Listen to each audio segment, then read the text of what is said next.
Hallelujah. Praise God. Adolfo Nyankopon sha bebre no nyo kese.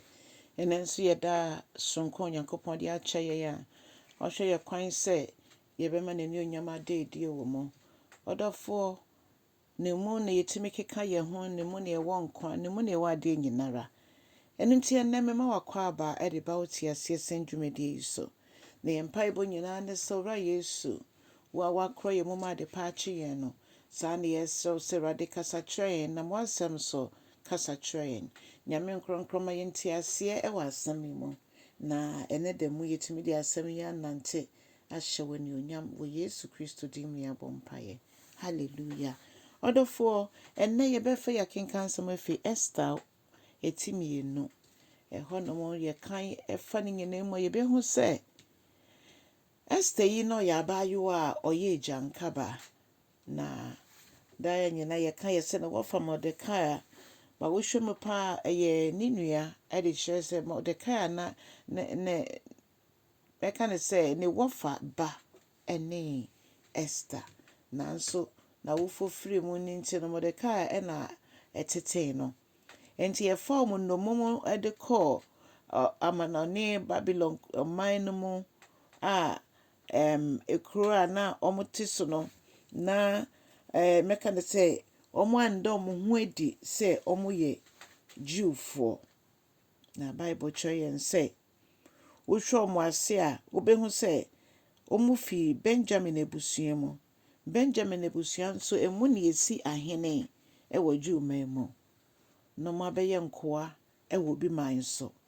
nanso bibisi ya e ma ohima na okro no mu no yetu na de so Emma so what kind story ni no behu say Esther ne wo fe de ne ka amayo a no mo ko akosiesie omo ama ohene no echuso mu baako asadanka Nyankopon say ebesi Esther so Emma onya ohene ni mu nyam adofonom na Onyankopon de no ewura ahemfie ho e wo ne bi nti adehidie na owo mu no na nyame epese odisa adehidie no eye bibi ai waba abaye hoho e wo bi man so ne wofa krampo na nye dwuma titiri bia na oye nanso Onyankopon bi ne so ye no ohye ne ho ani onyam oyo ɔdehyeɛ Onyankopon wa hye yen so ato ho na ɔtwen sɛ yebema ye ho kwan na wetimi de ayɛ sɛ nea ɔpɛ yɛda akye nyinaa yɛnkɔ nyinaa yɛbibia kita ɔno asafo Awurade nsɛm enkosi sɛ yɛbegya yɛ ho ama no yɛntimi hu yɛ hyebre ɔdɔfo wo yɛ ɔdehyeɛ wo fa Yesu Kristo sɛ Awurade na okra agye nkwa wo yɛ ɔdehyeɛ wonyo obi akeke wonye nipehunu bi akeke wo yɛ ɔdehyeɛ ɛno nti adehidie mu ɛna yawo yɛn Unya befa Kristo a ne yawo ato Onyankopon ebusua mu Onyankopon nam Yesu so ebehwie ni mogya na ɛte ye ho efie mu ye nyinaa ho no mogya no da so epem wo hu sa wo yɛ ɔdehyeɛ sanse wotu saa namɔ no na yetu saa namɔ no nso a etwa se yɛ nante sɛ adehyeɛ yɛkɔso nante sɛ adehyeɛ yɛmfa yɛ ho mfarefore wiase niama Esther nom yede omu si nkyɛn esiesie omo no Nyankopon so n'ani sɛ ɔgye Esther ɛbɛyɛ ɔhemma empo ne ɔsɛfo ne hyehyɛ yɛ nyinaa fa Jewfo no ho no ɛsan kɔbɔ ɔmo fa apam no ɛnam sɛ Esther ekodi sa dibia ne nti no na afi otie ne wɔfa nso nti bibia tɔ ne kwan so atamfo nyinaa ahwehwe ase emma Onyankopon krofo ebedi enkunim saa na nyame wayɛ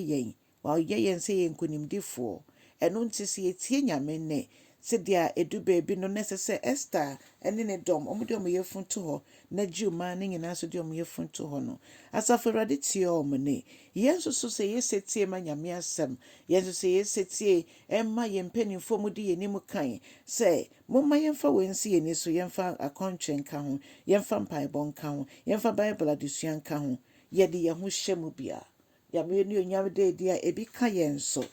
ɔdɔfoɔ sɛ wonya mfa Yesu Kristo sɛ owurade ne wo kra agye nkwa a ɛbere no nie ɛbere ni hɔ koraa tumirika fa wo homa Kristo na ne mogya na ohwie gu Calvary na ɛho mmra wo nso mfa so ɛsiane sɛ ɛnom no ɛna wobɛnante adehyedie mu. Na Esther ne Mordecai a na ɔmo hyɛ baabi koraa nanso Onyankopɔn ɛfa ɛkwan sonko so ɛtu Vashti adeɛ so ɛde Esther kɔhyɛ hɔ ɛma Jew man nyinaa ɛnya afahodie. Wo ɛna Nyame yi wa ɛwɔ abusua no mu a wogyina mu na abusua no nyinaa nya ɔmo fa ahodie. Ɔdɔfoɔ kyɛ asɛm no na ma ɛnyɛ nhyira ma foforɔ nso. Amen.